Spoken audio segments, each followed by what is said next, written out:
Good morning to day 10 of our trip and day 6 of the cycle tour. We're still at Tsubame-no-Yado in Kanbara while some rainy weather passes through. Today we will visit the historic Igarashi dental clinic we weren't able to see yesterday, and then get back on the bikes towards Shizuoka. Fortunately, the weather is far nicer today, so we're looking forward to a worry-free 40km ride down the coastline. Conveniently, the window of our room opened to the bike parking area, which made moving all our bags outside a very simple process. We loaded them onto the bike so everything was ready to go, and wandered down the street to visit the dental clinic that we missed yesterday. At the clinic, we were greeted by an enthusiastic volunteer who handed us a brochure and directed us towards the start of the self-guided tour. Our shoes came off and we began exploring. It's unfortunate we didn't keep the brochure, because there's not a lot of detailed information available online for us to repeat here, but we'll do our best from memory. Alongside the handout, there are several information boards throughout the building, which provide an excellent insight into the history and daily life at the practice. This large box is the safe, containing the valuables, a common and important piece of furniture at the time. A phone booth was situated by the entrance too. Imagine ducking in here to let the family know that your root canal went well. The preservation of the space was amazing, with detailed breezeways, called ranma, above each shoji door showing various landscape scenes. The backyard was also a delight, with a well which was used to get water for the procedures, and of course, a fish pond for ambiance. Steep stairs are not uncommon in Japanese buildings, but less common is a doorway into thin air at the top. We were told this was the room of the dentist's son. The only access into the room was via a board, placed across the gap at the top of the stairs. Apparently, it was designed like this so the son could be locked inside in order to study by removing the board. However, he quickly found out he could just climb out the window onto the roof beside and drop down into the garden. So much for that idea. We continued wandering through the upstairs of the building, which offered glimpses of the surrounding area. The artwork on some of the shoji doors was incredible. This space was used as a waiting area for patients, and with the literally paper-thin doors, I'd hate to hear the procedure of the person before me whilst waiting my turn. In the bright front room was the doctor's surgery, well placed to take advantage of the natural light pouring through the glass facade. The lino floor and Western influence was a distinct change in the medical areas of the clinic. The final room was a museum of sorts, with dentist tools, teeth, and various scary-looking devices.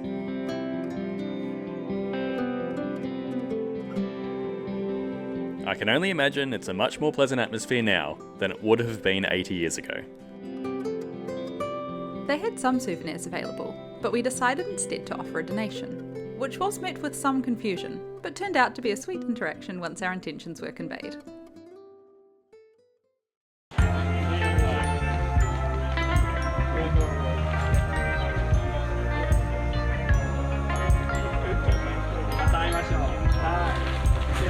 We said our final goodbye to Kosei and thanked him for such a wonderful time in Kanbara. Earlier, we had gifted him a piece of ponamu, following the Japanese tradition of souvenir giving called omiyage. If cycling in Japan, we recommend bringing some small items to share with special people you meet along your travels, as a token of appreciation. We then returned to the old Taido on our way to Shizuoka.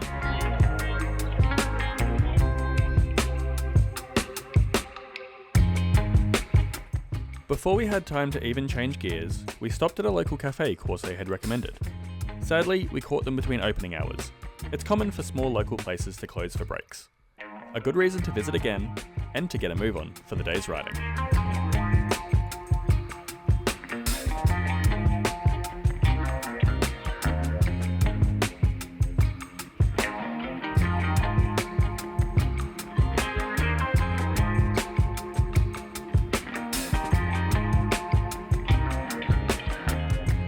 One potentially difficult feature we identified before the trip was Sata Pass, a winding route the old Tokaido took to traverse a steep mountain beside the sea.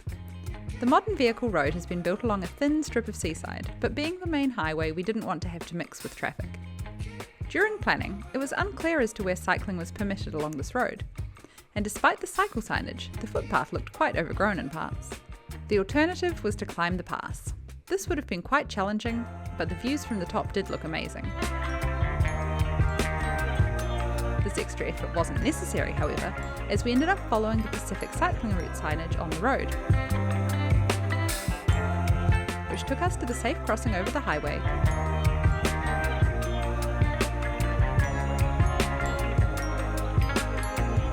And the path we were worried about was perfectly clear.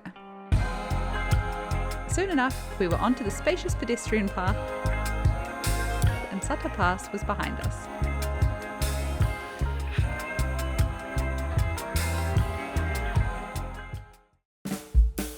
It wasn't much longer until lunchtime. As we planned to camp tonight, we found a supermarket, and not just any supermarket, a Max Value. This chain became our favourite due to its amusing and catchy theme song that played in store. Here's a snippet as I warm our lunch.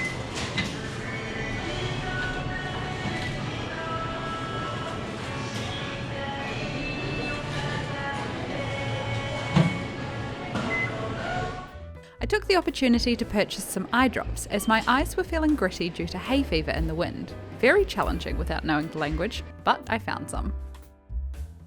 Supermarkets were quickly becoming a welcome stop, with the indoor seating, great instant food options, and cheaper prices than convenience stores. The next leg, towards Shizuoka, was delightful, following the Taido route, which appeared to be newly resealed for our riding pleasure.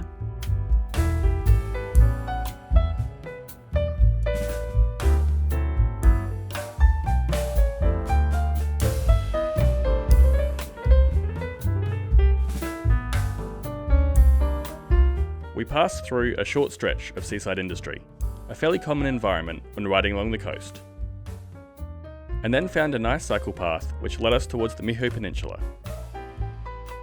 Unbeknownst to us, on this very peninsula is Miho no Matsubara, an area selected as Japan's first site of scenic beauty in 1922. In fact, it was only 600 metres away up this path. Sadly, we didn't get to go there, as we didn't even know it was there. But we still had a break and took our bikes onto the beach for some reason. I guess to take this photo. It is a bit annoying looking back and seeing how close we were to certain points of interest. The reality is that it would be far too much planning trying to identify every attraction within a kilometre of the route. It would have been great to say, we've been there or done that, but at the end of the day we were mostly focused on travelling from point A to point B and enjoying what we found on the way. Realistically, even if we had planned this detour, we probably wouldn't have been able to fit in the extra hour or so sightseeing anyway. This stretch of cycleway took us right along the beachfront, until it didn't. This area is called the Ichigo coastline. Ichigo is Japanese for strawberry, and this area is named so because of the many strawberry farms. The Pacific coastal route made its way along the quiet roads, past the rows and rows of farming polytunnels, and before we knew it, we were on the outskirts of Shizuoka. We had identified a park as a camping option, so we went in early to check it out.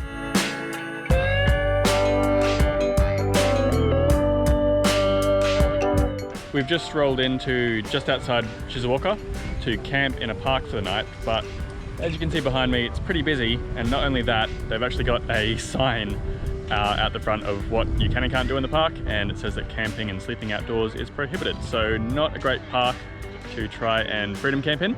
So we're going to head out towards the coast and try a coastal park. Wish us luck.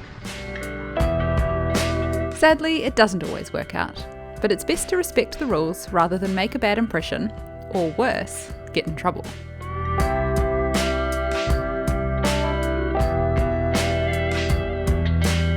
Well, we've made it back to the ocean. Now to find somewhere to camp.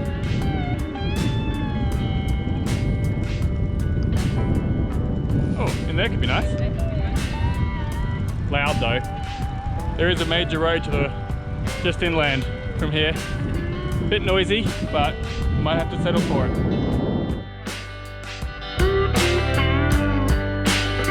This could potentially be a goer.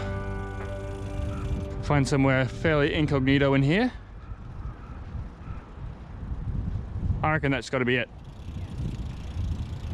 We'll just chill out here for a bit while it gets dark. We've just come a little bit further down the coastline.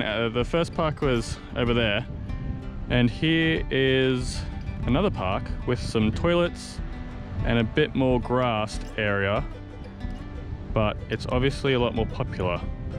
There's plenty of people around enjoying the evening. So we might end up choosing this spot, but we're just gonna have to wait a little while until it clears, gets darker, and we can have the place to ourselves. We've stumbled across the starting point of the Trans-Japan Alps race, which is kind of the equivalent of the coast to coast in New Zealand, except in this one it's only walking and running. There's no kayak or bike riding, but that's amazing. So it starts up here at the Hayatsuki River estuary near Toyama, all through the Alps and down here to Shizuoka. Very impressive. Well, we've picked the second of the two parks. This one has much better flat land and more shelter from trees, as well as a public toilet. Unfortunately, it doesn't have a shelter shed, but if worst comes to worst, we are right next to a tsunami evacuation tower. So that can be our shelter shed if things get drastic. Anyway, that's it for today. We're going to cook some food and set up our camp. So if you're enjoying our travels, be sure to like and subscribe, and we'll see you tomorrow. See ya.